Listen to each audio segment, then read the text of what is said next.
Fala galera, e 100 coisas pra fazer antes de virar um zumbi. Chegou a Netflix em dois formatos. Essa crítica aqui, vai ser sobre o filme live action que estreou na quinta-feira. Já tem disponível também o anime.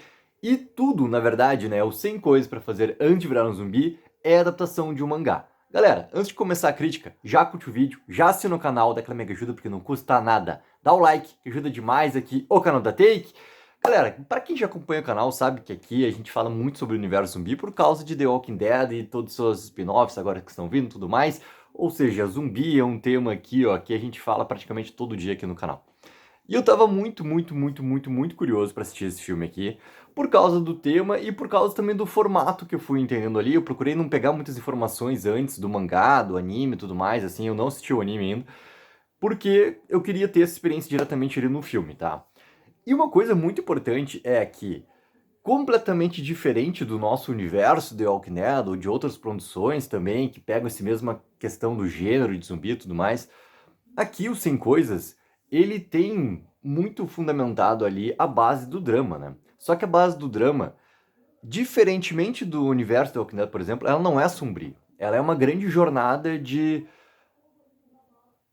autoafirmação, autoconhecimento, várias coisas que a gente pode mencionar, assim. Porque o Akira, ele tá passando por um momento na sua vida e eu acho sensacional como o filme dá o seu prólogo lá. Ele fugindo dos zumbis e dá aquela pausa toda quando ele, né, fala em relação ao trabalho, precisa chegar rápido no trabalho lá, porque senão ele vai se atrasar e tudo mais. Porque é uma jornada completa desse personagem e a gente vai, à medida que os outros personagens vão sendo apresentados, e daí principalmente, né, o Kensho, e principalmente, eu sempre esqueço o nome dela, a Shizuka, a gente vai entendendo que eles têm muito em comum, por isso que esse trio também se forma muito bem ali. Mas é uma grande jornada pessoal que cada um tá tendo dentro desse mundo pós-apocalíptico que está acontecendo ao mesmo tempo. Por exemplo, assim, a gente não tem nenhum tipo de explicação o que é que está acontecendo, por que está acontecendo, de onde é a origem, nada, entendeu? Só quem está procurando nada, cura, entendeu? Ninguém está procurando nada nesse universo.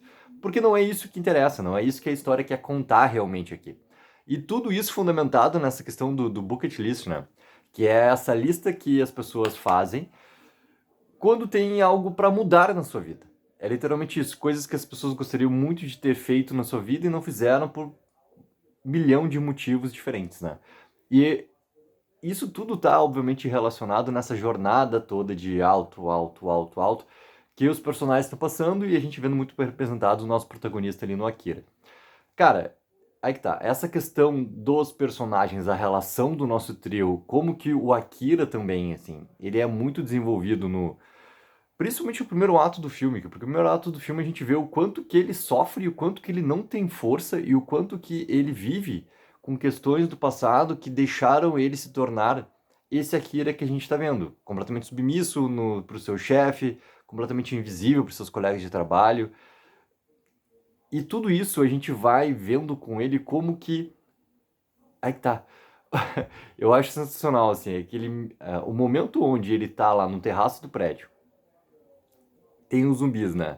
De um lado da grade lá, tentando entrar e tudo mais, e ele do outro lado ele começa a dar conta que ele não precisa ir pro trabalho. E daí ele começa a vibrar, comemorar, porque ele vai ter um momento de folga na sua vida que depois de um ano ele não tem. É tudo uma questão que o personagem começa a ter, né, essas descobertas ali, e isso tudo é muito saboroso de assistir no filme.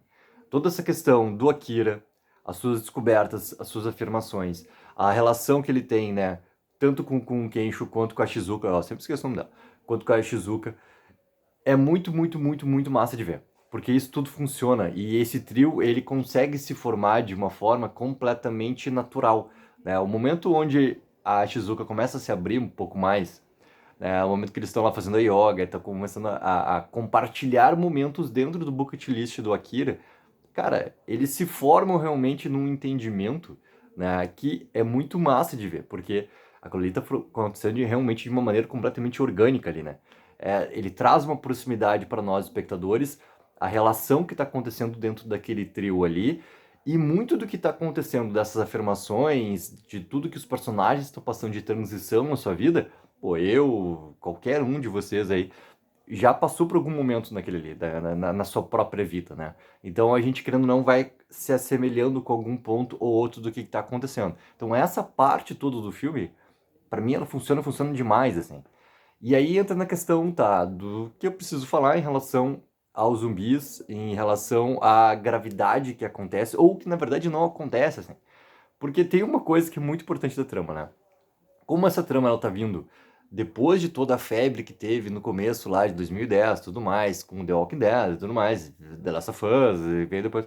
Como vem depois dessa febre, tem um ponto que ali é curioso que a trama, querendo ou não, ela segue um mesmo caminho, digamos assim, né? Ela sai do perigo dos zumbis e ela entra no perigo humano, que é um perigo muito maior até do que o perigo dos zumbis em relação à comunidade, né? E a criação do chefe lá do Akira pela comunidade, a maneira como ele vai guiando aquela comunidade com medo, com pavor, tudo mais. Por mais que o filme não se aprofunde nessas questões de antagonista do personagem com essa vilania do personagem, ele deixa claro que aquilo ali acontece.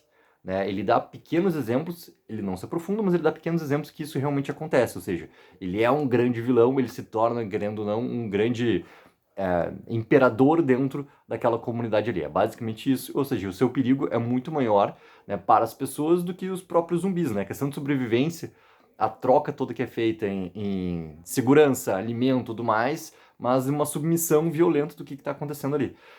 Isso, ele segue, né? O Sem Coisas, ele segue esse mesmo caminho do que a gente conhece dessas outras produções de sobrevivência no mundo pós-apocalíptico, né? Isso tudo, cara, é interessante da gente ver, assim. Mesmo que o filme ele vai quebrar para outro caminho. Por quê? Porque os zumbis, eles nunca são esse perigo real, né? Eles tornam, por exemplo, a questão da música sendo o principal fator ali. Pô, que é legal, é massa, funciona. Mas os zumbis, eles nunca são, por mais, né, que em alguns momentos, principalmente no começo do filme, ele tente mostrar que eles são perigosos, eles não são tão perigosos assim, né? Por quê? Porque não é o que a trama quer contar. Ou seja, pro que a trama quer apresentar, o que é o perigo desses zumbis, ela funciona, entendeu? Mas ela, aí que tá. Como ela não vai caminhar para esse lado mais sombrio, ele tá querendo falar sobre essas outras coisas em relação a desenvolvimento próprio de cada pessoa, do que precisa se descobrir, precisa se afirmar, tudo mais. Então não é esse o ponto que ele tem que ir. Ele é apenas um artifício para contar essa outra coisa aqui. Principalmente no final, cara. No final a gente tem aquele tubarão maluco, toda uma variante. A gente fala tanto questão de variante no nosso universo da Walking Dead.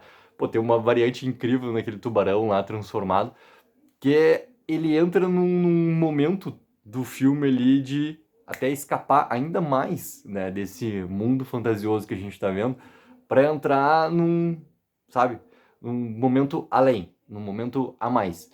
Para tornar, inclusive, né, o próprio Akira ali, a relação do super-herói, a relação de voltar lá, né, do passe do Kensho, do jogo deles de futebol americano lá de trás.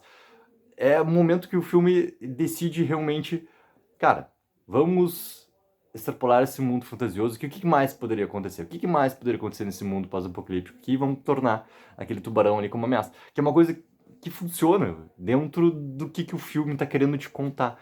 Porque, de novo, ele reafirma, por exemplo, o Akira como, pô, o líder, né? Ele quebra toda a submissão das pessoas em relação também ao que o chefe está fazendo, dele colocar os outros ali, né, como literalmente, cara, quase como se fossem cobaias, né, oferecendo as pessoas lá para os zumbis, para o tubarão, tudo mais, em troca de sua própria salvação ali. Então quebra toda essa figura também. Então isso tudo é muito importante de como o filme vai apresentando, assim. Então, galera, pô, o Sem Coisas é um filme extremamente divertido. Ele é um filme que realmente toca em pontos que todo mundo já passou na sua vida, né? Não só essa questão do book list, entendeu? Do procurar fazer coisas e realmente dar importância para essas coisas que tu não fez, seja por um motivo qual que seja, e tu realmente ir tentar fazer, tu realmente ir procurar a sua própria felicidade. Estar com as pessoas que tu realmente é, quer e as pessoas que realmente te querem bem. E esse é o principal fator dentro desse mundo pós-apocalíptico ali, que tem essas variações para deixar mais forte ainda esse tom que a história quer contar. Então, galera, coloquem embaixo nos comentários o que acharam do Sem Coisa pra gente seguir conversando. Não esqueçam sempre de dar aquela ajuda que é mega importante, de curtir o vídeo e assinar o canal. Teg04, viva o sonho aqui.